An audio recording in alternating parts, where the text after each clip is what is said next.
অবশেষে গাড়ির সঙ্গে ধাক্কা লেগে চরম এক অ্যাক্সিডেন্টের কবলে পড়ে গেল আয়ুষ ফোনে থাকাকালীনই কুসুমের সঙ্গে। হ্যাঁ বন্ধুরা, ভিডিওতে লাইকে দেখতে থাকুন। যে মুহূর্তে কিনা আয়ুষ কুসুমের সঙ্গে ফোনে কথা বলতে লাগে এবং বলতে থাকে যে জানো তো কুসুম, আজ সকালে মা, আমি যখন কিনা সাইট ভিজিট এসেছি তখন আমাকে মা বললো যে এই এই ভূমি পুজোটা তখনই সম্পন্ন করবে মা যখন কিনা আমি বিয়ে করব। এবং আমি মাকে বলতে না পারলেও আমার মনে মনে যথেষ্ট পরিমাণে আনন্দ হচ্ছে এই কথাটা ভেবে যে অবশেষে আমাদের এই প্রজেক্টটা স্টার্ট হবে, তার কারণ তোমার হাত ধরে এই ভূমি পুজোটা আমি সম্পন্ন করবো এবং সেই দিন আমাদের জীবনে খুব শীঘ্রই আসবে। ঠিক সেই সময় কুসুম চুপ থাকার কারণে এক পর্যায়ে আয়ুষ যখন বলতে থাকে যে কী ব্যাপার কুসুম, তুমি কথা বলছো না কেন বলো তো, তোমার এতটা গম্ভীর কেন মনে হচ্ছে, তোমার আওয়াজটা এরকম কেন মনে হচ্ছে আমার।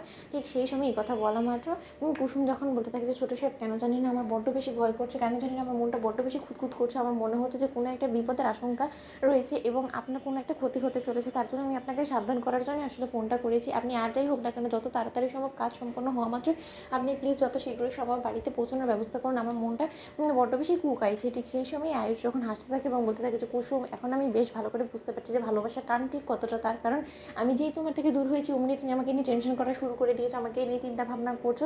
এটাই তো আসলে একজন আরেকজনের প্রতি টান প্রমাণ করে, তাই না? তুমি আমাকে নিয়ে একদম ভেবো না, তোমার মন যতই কুকাক না কেন আমার কোনো রকম কোনো ক্ষতি হতেই পারে না। এই কথা বলে আয়ুষ ঘোরা মাত্রই যখন কিনা পেছন থেকে আসা একটা গাড়ির সঙ্গে আয়ুষের জোরে টক্কর লেগে যায় এবং সেখানে আয়ুষ চিৎকার করে ওঠে এবং বলতে থাকে যে কুসুম।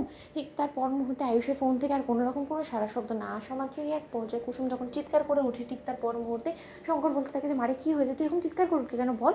ঠিক সেই সময় শঙ্কর যখন ছুটতে ছুটতে অনুশ্রী এবং ঈশানকে ডেকে আনে। ঠিক সেই সময় ঈশান বলতে থাকে যে কী হয়েছে কুসুম, তুই এরকম ঘাবড়াচ্ছ কেন বলো তো, কী হয়েছে, তোমার চোখ মুখ থেকে তো সুবিধার বলে মনে হচ্ছে না, কী হয়েছে। ঠিক সেই সময় কুসুম কাঁদতে থাকে এবং কান্নায় ভেঙে পড়ে। ঠিক সেই মুহূর্তে সেখানে ইন্দ্রাণী গাঙ্গুলি গিয়ে হাজির এবং বলতে থাকে যে কুসুম, তুমি এরকম করে চিৎকার করে উঠলে কেন এবং ঘাবড়াচ্ছই বা কেন, তুমি কাঁদছো কেন বলো।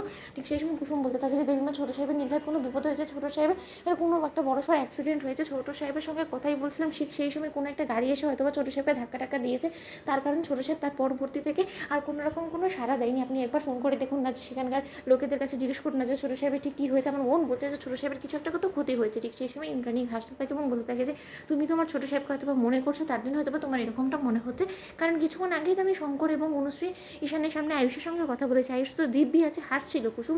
আচ্ছা ঠিক আছে, তোমার যখন এতটাই মনে হচ্ছে, আমি বরঞ্চ সাইড ভিজিটের যারা আছে তা ওর সঙ্গে আমি ওদেরকে জিজ্ঞেস করছি। ঠিক সেই সময় তাদেরকে জিজ্ঞেস করা মাত্র এক পর্যায়ে তারা যখন বলতে থাকে যে ম্যাডাম, আয়ুষ্মান স্যারের বড় সড়ো একটা অ্যাক্সিডেন্ট হয়ে গিয়েছে এবং আয়ুষ্মান স্যারের কন্ডিশন যথেষ্ট পরিমাণে ক্রিটিক্যাল, আমাদের চোখকে ফাঁকি দিয়ে কখন যে একটা গাড়ি ওনার উপর দিয়ে ওনাকে মেরে চলে গেলো সেটা আমরা খেয়ালও করতে পারিনি এবং আয়ুষ্মান স্যারের কন্ডিশন এতটাই ক্রিটিক্যাল যে আমরা তাকে হসপিটালে নিয়ে যাচ্ছি, কিন্তু বলতে পারি না যে আদৌ সে বাঁচবে কি না। ঈশ্বরের কাছে আপনারা শুধু প্রার্থনা করুন। তো বন্ধুরা, লাইক এবং শেয়ার করে সাবস্ক্রাইব করুন।